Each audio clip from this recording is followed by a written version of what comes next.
আলহামদুলিল্লাহ বলতে ভুলবেন না। ছোট, ছোট টুকিটাকি কাজ কিন্তু আপনাদের ভাইয়া নিজের কাজ নিজে করে। আর এটা কিন্তু অনেক আমার কাছে পজিটিভই মনে হয়। কারণ আমার মন চাইলে আমি একটা ড্রিল করলাম, এটার জন্য লোক ডাকতে গেলে আমার আসলে আরও ৩-৪ দিন লেগেই যাবে। তো আপনাদের ভাইয়া ছোট, ছোট কাজে এরকম আমাকে হেল্প করে অনেক বেশি। তো সেদিন একটু বাইরে গিয়েছিলাম একটা জিনিস কিনবো বলে। তো জিনিস কিনবো একটা, কিনে আনছি আর একটা। তো কী করি আমি সেটা আপনাদেরকে অবশ্যই লাস্ট পর্যন্ত থাকলে দেখতে পারবেন। তো বাজার নিয়ে আসছে, বাজারগুলোকে আমি একটা একটা করে দেখছি। আর এখন যে পেঁয়াজের দাম, বেশ অনেকগুলো পেঁয়াজ আনছে। আসলে আমি সবসময় 5 কেজি করে পেঁয়াজ আনি, তবে এবার 5 কেজির জায়গায় আপনাদের ভাইয়া 3 কেজি পেঁয়াজ আনছে। 200 টাকা করে পেঁয়াজের কেজি ছিল। জাস্ট সব কিছুর দাম এত বেশি, মাঝে মাঝে অবাক লাগে যে আমরা কোন দেশে বাস করি। তো যাই হোক, বাজারগুলো আমি সব তুলে নিচ্ছি। আর এরপরে আসলে রান্নাবান্নাটা করব। আর আপনাদের ভাইয়াও আমাকে একটু একটু কাজে হেল্প করতেছে। সে যখন বাসায় থাকে তখন অনেকটা কাজে আমাকে হেল্প করে। তো সেদিন যেমন হুট করে একটু বাইরে বের হয়েছিলাম টুকিটাকি কেনাকাটা করতে হবে জন্য।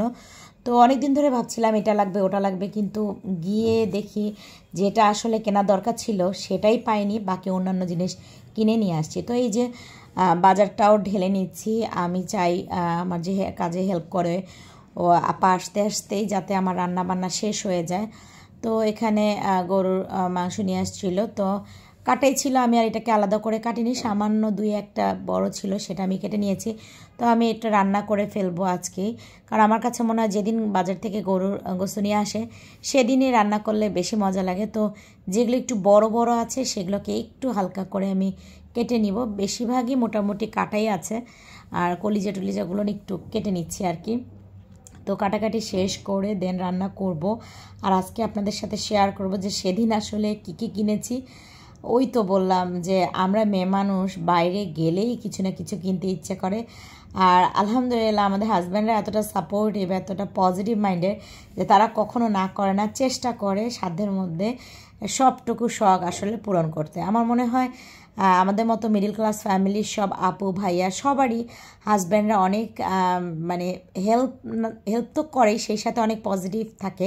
কারণ পজিটিভ না করলে বা পজিটিভ না থাকলে হাজব্যান্ড ওয়াইফের এই সুন্দর একটা সম্পর্ক বা বন্ডিং তৈরি হতো না, তাই না?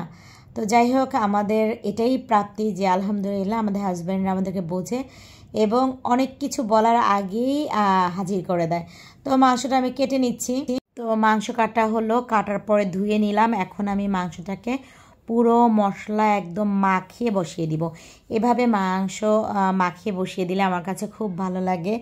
কারণ সব সময় প্রেশার কুকার আমি জানি না, গরুর মাংস আমার কাছে প্রেশার কুকারে ভালো লাগে না। আমার কাছে মনে হয় যে পাতিলে রান্না করলে বেশি স্বাদ হয়। আর আমি চেষ্টাও করি, আপনারা আমার অনেক ব্লগে হয়তো দেখে থাকবেন যে আমি বেশিরভাগ এরকম করে মাখিয়ে উঠিয়ে দিই। তাতে হয় কি, সময়টাও কম লাগে। আর প্রেশার কুকারে দিলে আরও সময় কম লাগে, কিন্তু কেন জানি আমার খেতে তেমন টেস্ট লাগে না। আমি জানি না কেন, অনেকে হয়তো আমার সাথে দ্বিমত পোষণ করবে, বাট আমার কাছে মনে হয় এমনি রান্না করলে বেশি মজা হয়। তো সব মশলা দিয়ে দিচ্ছি আর দিয়ে ভালো করে মাখিয়ে এটা চুলায় চাপিয়ে দিব। তো যেহেতু আপনাদের ভাইয়া বাসায় আছে, আর এই জন্যই আমার বাসায় আজকে একটু হলেও মানে আমি চেষ্টা করি যে তার উইকেন্ডেতে সে যেদিন বাসায় থাকে সেদিন একটু নর্মালি খাবার দাবার যতটুকু খাই না কেন, যেমনই খাই না কেন, তো সেদিন আরেকটু ভালো খাওয়ার চেষ্টা। আর আপনাদের ভাইয়া যেহেতু পোলাও খুব পছন্দ, খিচুড়ি খুব পছন্দ, বিরিয়ানি তেহেরি খুব পছন্দ, তো চেষ্টা করি আমার সেদিন আসলে এই টাইপের খাবারগুলো রান্না করতে। যদিও আসলে এগুলো প্রতিদিন বা প্রতি সপ্তাহে খাওয়া ঠিক না, কিন্তু আমার ছেলে এবং ওর বাবার পছন্দেই এগুলো রান্না করা হয়। তো আপনাদের ভাইয়া খেতে পছন্দ করে, আমার ছেলেও খেতে পছন্দ করে, তাই রান্নাটা আসলে আমাকে করতেই হয়। আমি যদি যতই না চাই তবুও হচ্ছে আমাকে রান্নাটা করতে হয়। তো আজকের আমি রান্নাটা সরিষার তেল দিয়ে করছি। তেল কিন্তু অনেকগুলো দিতে হচ্ছে, তাই না? এখন তেল দিয়ে ভালো করে মাখিয়ে আমি এটা চুলায় বসিয়ে দিব। তারপর আমি আজকে একটু সবজিও করব। শীত মানেই তো ভরপুর সবজি, কিন্তু সবজি যতই শীতে বেশি হোক না কেন দামটা কিন্তু এবার আর হাতের নাগালের বাইরেই চলে যাচ্ছে। আমি তো ভেবেছিলাম শীত আসলে হয়তো সব কিছুর দামই একটু কমে যাবে, বাট দেখলাম না, পুরো বেড়ে গেছে। যেমন পেঁয়াজ, তেমন বেগুন, তেমন ফুলকপি, মটরশুঁটি, মানে কোনোটার দামই আসলে এখনও কমার কোনো লক্ষণ নাই। কী আর করার, তো রান্না বান্না খাওয়া তো চলবেই। আগে হয়তো একটু বেশি খেলে এখন একটু মানে কম করে রান্না করতে হবে, কম করে খেতে হবে। বাট ওই তো আমি পারি না, বাধ্য হয়ে আসলে বেশি ইউজ করতেই হয়, কিচ্ছু করার নেই। তো যাই হোক, আমি ভালো করে মাংসটাকে মাখিয়ে নিয়ে সামান্য একটু পানি দিয়ে এখন আমি এটা চুলায় বসিয়ে দিব। আর এটা আজকে সরিষার তেল দিয়ে রান্না করব। আমার কাছে গরুর মাংসটা সরিষার তেল দিয়ে রান্না করলে ভালো লাগে। আজকের পোলাওটাও আমি সরিষার তেল দিয়ে রান্না করার চেষ্টা করব। তো এই তো এখন চুলায় বসাই দিই। তো চুলার মধ্যে বসিয়ে দিলাম। বসার পরে এখন আমি চলে গেলাম আরেকটা চুলায় আরেকটা রান্না করতে। এর মধ্যে যেহেতু সকালে আপনাদের ভাই একটু রান্নাঘরের কাজও করতেছিল, তাই একটু দেরিও হয়ে গেছে। আমি এক চুলায় রান্না করছি, কাটা বাছাও করছি, মানে সব কিছু দাঁড়িয়ে দাঁড়িয়ে এই তো সবজিও কেটে ফেললাম, একটু গাজর, একটু ফুলকপি। আলুটা দিচ্ছি না, কারণ আলুটা আসলে অল্পা খেতে চায় না। তো ফুলকপি আর গাজর দিয়ে আমি এই ভাজিটা করে নিচ্ছি। পোলাও দিয়ে না এই ভাজিটা খেতে খুব ভালো লাগে। আর চিন্তা করলাম যেহেতু গরুর মাংস রান্না করছি, ভাজি করছি, তো একটু টক বেগুনও করে ফেলি। বা আপনারা হয়তো দই বেগুন বলেন বা কেউ টক বেগুন বলেন, আমি আসলে টক বেগুনই বলি। আমার কাছে একটু এই বেগুনটা পোলাও দিয়ে খেতে ভালো লাগে, আর আপনাদের ভাইয়া পছন্দ করে। তো এই তো একটু মাখিয়ে রাখলাম, দেন একটু ভেজে তারপর রান্না করে ফেলবো। আর এর মধ্যে আমি পোলাওটাও উঠিয়ে দিয়েছি। তো পোলাওটা হয়ে গেছে, আর পোলাও রান্না দেখালাম না। এর সাথে আজকে একটু গাজর দিয়ে দিব। শীতকাল, গাজর মটরশুঁটি দিলে ভালোই লাগে। মটরশুঁটি আমি কিন্তু রেখেছিলাম, কিন্তু সেদিন যেটা হয়েছিল আমি ভুলেই গিয়েছিলাম মটরশুঁটি একদম রান্নার আগে দেওয়ার জন্য। মানে এরকম হয় মাঝে মাঝে, খুব তাড়াহুড়ো যখন আমি করি মাঝে মাঝে এরকম মিসিং হয়ে যায়। তবুও খেতে কিন্তু অনেকটাই ভালো হয়েছিল পোলাওটা।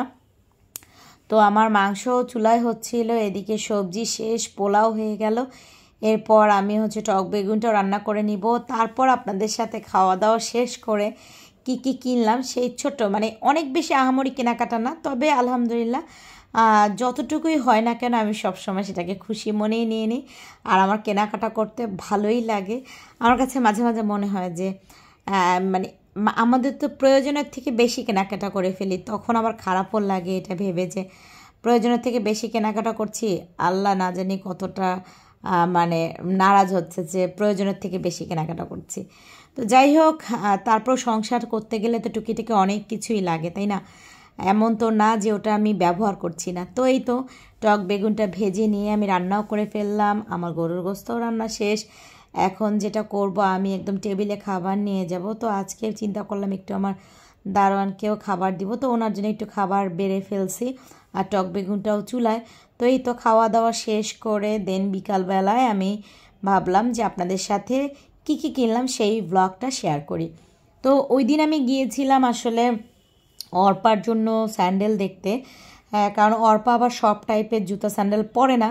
ও মানে একটু উঁচু ছাড়া পরতে চায় না, আবার মানে পছন্দ করতে পারে না। ওদেরকে নিয়ে গেলে যেটা হয়, ও আসলে পছন্দ করতে পারে না, দেখা যায় পছন্দটা শেষে আমাকেই করতে হয়। কিন্তু অনেক ঘোরাঘুরির পরেও আমি অর্পার পছন্দের মতো স্যান্ডেল পেলাম না। স্যান্ডেল না পেয়ে দেখেন আমি কিনে আসলাম একটা বিছানার চাদর পছন্দ হয়ে গেল, কারণ পেস্ট কালার এরকম চাদরটা আমি আগে কখনো বিছানায় ইউজ করি। আমার কাছে কেন জানি মনে হলো এটা একটা সফট কালার, বিছানায় বিছালে ভালো লাগবে। অলরেডি আপনারা কিন্তু এই ব্লগটা দেখে ফেলেছেন, আমি বিছানা গুছিয়েছিলাম এই চাদরটা দিয়ে।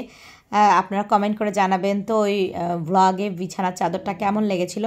তো এটা বালিশের দুটা কাভার, একটা কোলবালিশের কাভার সহ 1000 টাকা পড়েছিল, মোটামুটি ভালোই হয়েছিল। আর এর সাথে আমি একটা রেডি হিজাব কিনেছি। এই যে ভিডিও করে মাঝে মাঝে হুটহাট করে ছাদে যাই বা নিচে যাই, তো রেডি হিজাবগুলো থাকলে না চট করে পরে ফেলা যায়, এই জন্য কিনলাম। একটা কিনে দেখলাম আসলে কেমন লাগে, কাপড়টাও সিল্কের মতো ছিল, ভালোই ছিল। তো যখন আমি অর্পার প্রয়োজনীয় জিনিস যেগুলো কেনার কথা ছিল সেগুলো কিনতে পারি নাই, তো ভাবলাম যে ঠিক আছে আসছি যখন, আর এগুলো চোখের সামনে ভালোও লাগতেছিল, তাই ভাবলাম একটা ফ্লাওয়ার ভাস কিনে নিই। যদিও প্লাস্টিকের, তো অনলাইনে আমি মাঝে মাঝে এরকম ফ্লাওয়ার ভাস দেখছিলাম, তো সেখানে প্রাইস চাচ্ছিল 300 টাকা। তো আমি এই ফ্লাওয়ার ভাসটা 220 টাকা বলেছিল, আমি 180 টাকা দিয়ে কিনতে পেরেছি। আর এই ফ্লাওয়ারগুলো আলাদা আলাদা কিনতে হয়েছে, এটা পার ফ্লাওয়ার মেবি 220 টাকা করে পড়েছিল। তো পিঙ্ক কালার, ওই তো ওটার কথা চিন্তা করে কিনেছিলাম যে বিছানায় যখন বিছাবো চাদরটা, আর এটার সাথে যদি এই ফ্লাওয়ার ভাসটা পাশে রাখি সাইড টেবিলে, তাহলে ভালোই লাগবে। আর আর্টিফিশিয়াল একটা গাছও নিয়ে নিলাম।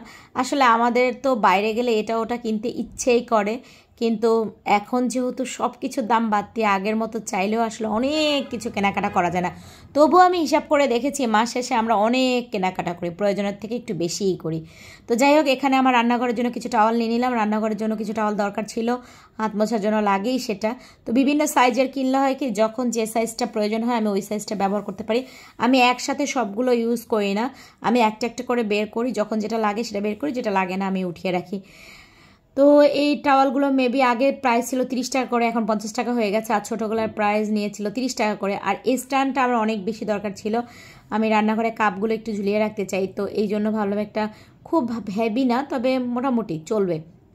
এটার সাথে রান্নাঘরে একটা র্যাক নিয়ে নিলাম। তো এটাও আমার মনে হলো যে আমার লাগবে, আসলে ওই যে বললাম না লাগলেও লাগবে। এটার প্রাইস মেবি 1200 আর 1300 নিয়েছিল, আমার ঠিক এই মুহূর্তে মনে পড়ছে না, যেহেতু শপিংটা আমি অনেক আগে করেছি, অনেক আগে, মানে অলমোস্ট 1 মাসের কাছাকাছি। তো সেটাই আপনাদের সাথে এখন শেয়ার করছি।